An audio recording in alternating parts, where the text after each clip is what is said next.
Selamat bertemu lagi adik-adik mahasiswa. Kita sudah belajar tentang analisis pada pertemuan sebelumnya, bagaimana caranya kita menganalisis transaksi. Nah, sekarang kita akan belajar bagaimana caranya membuat jurnal. Nah, untuk bisa membuat jurnal, kita harus memahami dulu, mengerti dulu. Yang pertama adalah aturan debit kredit. Yang kedua, bagaimana kita menganalisis transaksi tersebut. Itu adalah dasar daripada supaya kita bisa membuat jurnal. Baik, bicara tentang jurnal. Jurnal itu apa sih gitu ya? Jadi, jurnal adalah merupakan pencatatan secara berurutan untuk setiap transaksi. Yang dimaksud dengan berurutan di sini adalah kita harus mencatatnya mulai dari transaksi yang pertama yang terjadi pada periode tersebut atau pada bulan tersebut. Jadi kalau terjadi transaksi pada tanggal 1, itu ada 5 kali transaksi, berarti di tanggal 1 tersebut kita akan membuatkan 5 jurnal. Kalau ada 10 jurnal, dan seterusnya. Baru kita menginjak ke tanggal berikutnya. Jadi harus dicatat secara berurutan.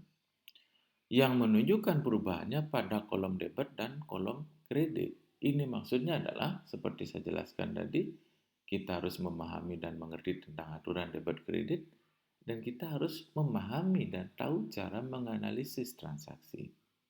Nah, dalam menganalisis transaksi kita sudah mempelajari yang pertama adalah rekening atau akun apa yang dipengaruhi. Yang kedua, apakah pengaruhnya, apakah bertambah atau berkurang.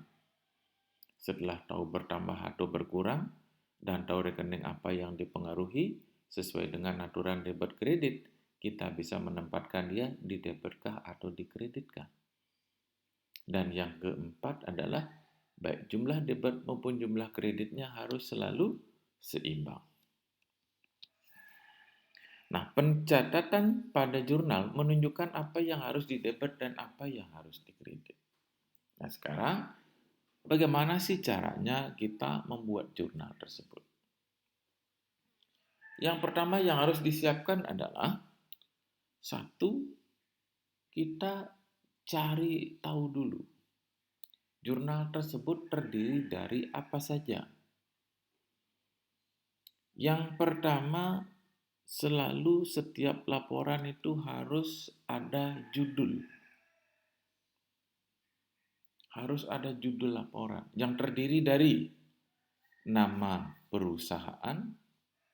Jadi apa namanya, kita tulis paling atas.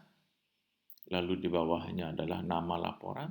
Kalau kita mau membuat jurnal, berarti di bawahnya kita tulis jurnal di bawah nama perusahaan.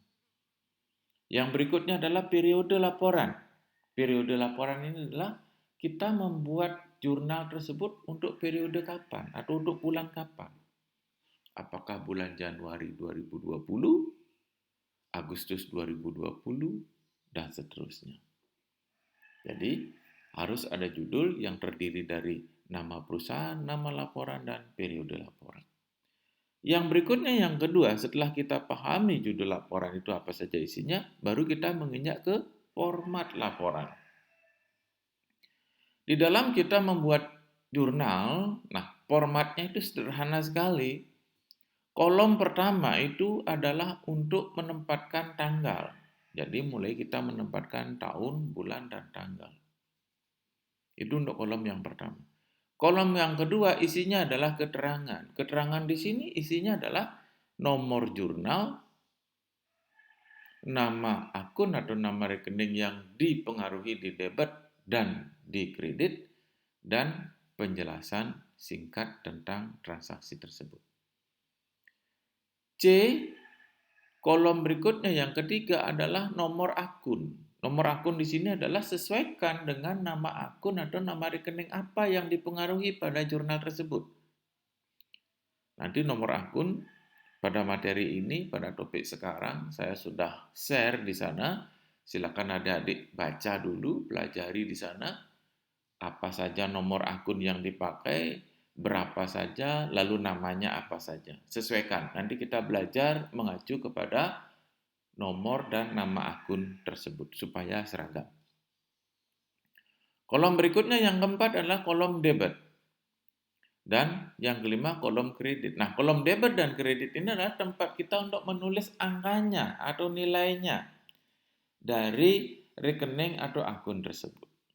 Jadi, tolong diingat bahwa dalam membuat jurnal itu terdiri dari judul laporan, ada nama perusahaan, nama laporan, dan periode laporan, dan format laporan yang terdiri dari tanggal, keterangan, nomor akun, debit, dan kredit. Sekarang kita langsung coba membuat jurnal dulu. Bagaimana sih caranya? Seperti yang sudah jelaskan sebelumnya, ada nama perusahaan. Kebetulan di sini namanya adalah Hotel One Season. Lalu nama laporan yang kita buat namanya adalah jurnal. Periodenya adalah Januari 2000 atau 20XX. Jadi kita akan membuat periode bulan Januari. Kenapa tidak isi tanggal? Karena periode Januari artinya dari tanggal 1 atau dari awal bulan sampai dengan akhir bulan. Jadi selama periode Januari tersebut. Lanjut kita melihat formatnya. Ada tanggal. Di sini tempat kita menulis tahun. Tahunnya di sini harus sama dengan apa yang kita tulis di sini. Sesuai dengan periode. Kalau di sini 2020, di sini 2020. Di sini 2019, di sini 2019. Begitu juga dengan bulan. Di sini kenapa Januari? Karena di sini periodenya adalah untuk bulan Januari. Kalau Desember, berarti di sini Desember. Di sini Desember. Lanjut, berikutnya adalah tanggal. Tanggal di sini adalah tanggal terjadinya transaksi. Dalam membuat jurnal tidak harus kita mulai dari tanggal 1. Kenapa? Kalau tanggal 1 tidak ada transaksi, maka tanggal 1-nya tidak akan dibuat. Jadi, patokan kita adalah kapan terjadi transaksi, tanggal tersebut baru kita buat. Jadi, ada tahun, ada bulan, ada tanggal.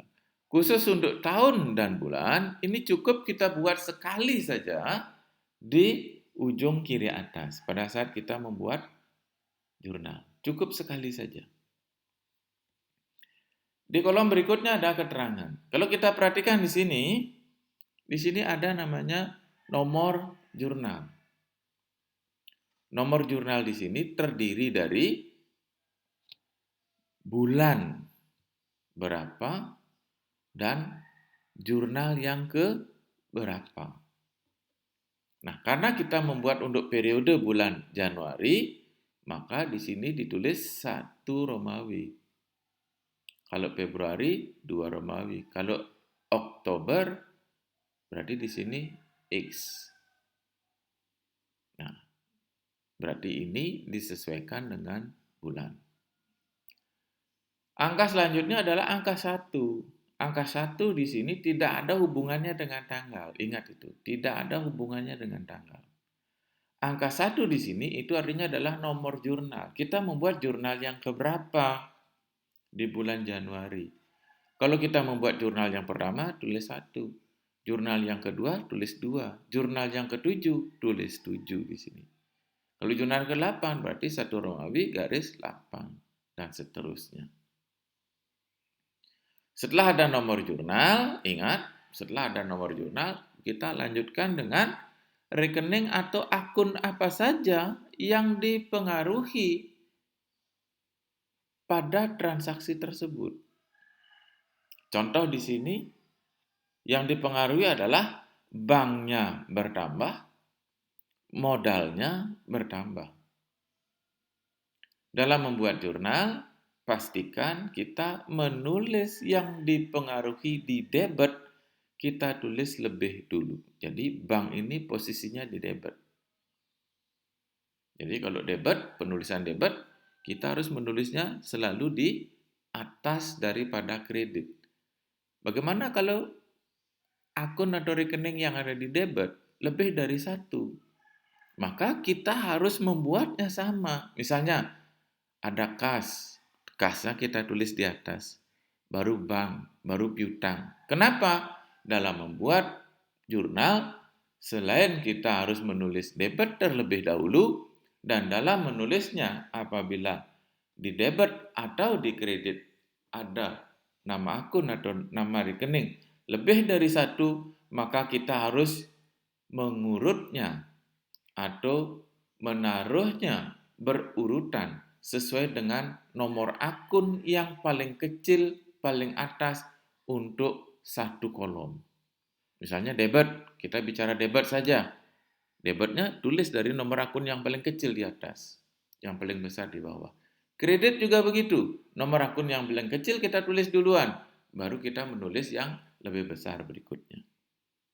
Jadi penulisan debit harus di atas dan kalau kita perhatikan dia mepet dengan garis.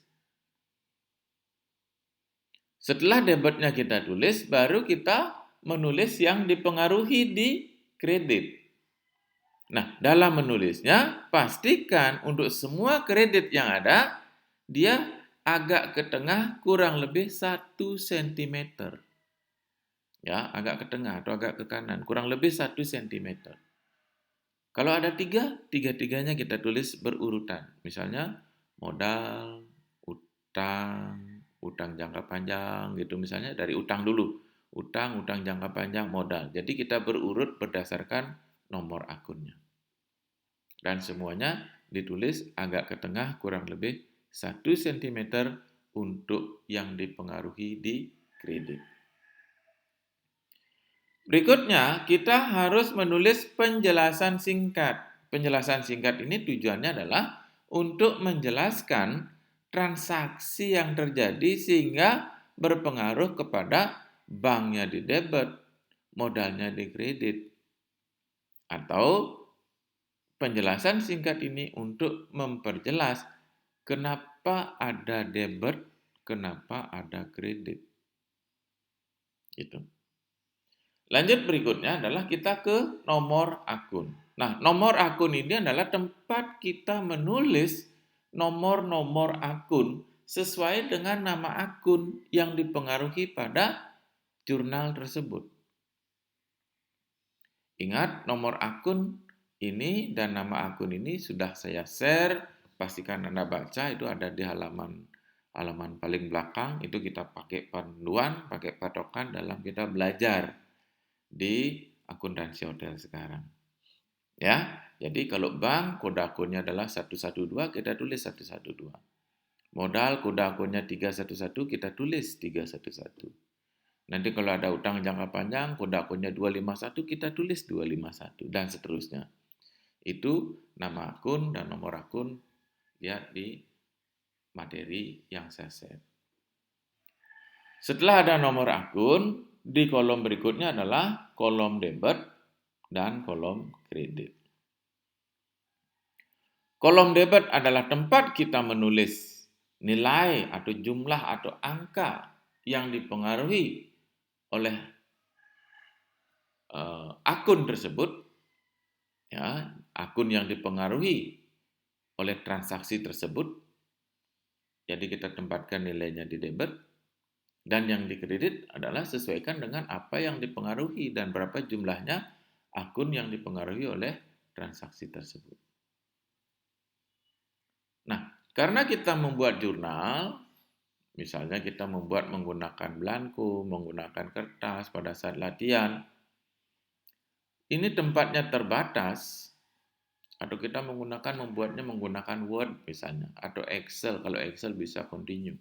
Kalau menggunakan Word, itu pasti akan ada halaman 1, halaman 2, dan seterusnya.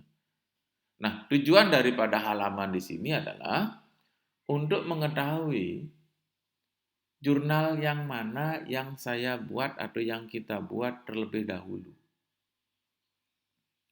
Bayangkan kalau tanggal 1-nya ada 20 transaksi, tanggal 2 ada 50 transaksi. Sementara satu halaman hanya membuat 5 transaksi misalnya. Berarti kita bingung, mana yang duluan tadi saya buat. Nah, untuk supaya kita tidak bingung, maka diisilah halaman di sini. Halaman 1, halaman 2, dan seterusnya. Oke, nanti seperti apa akan ada lagi penjelasan pada video selanjutnya.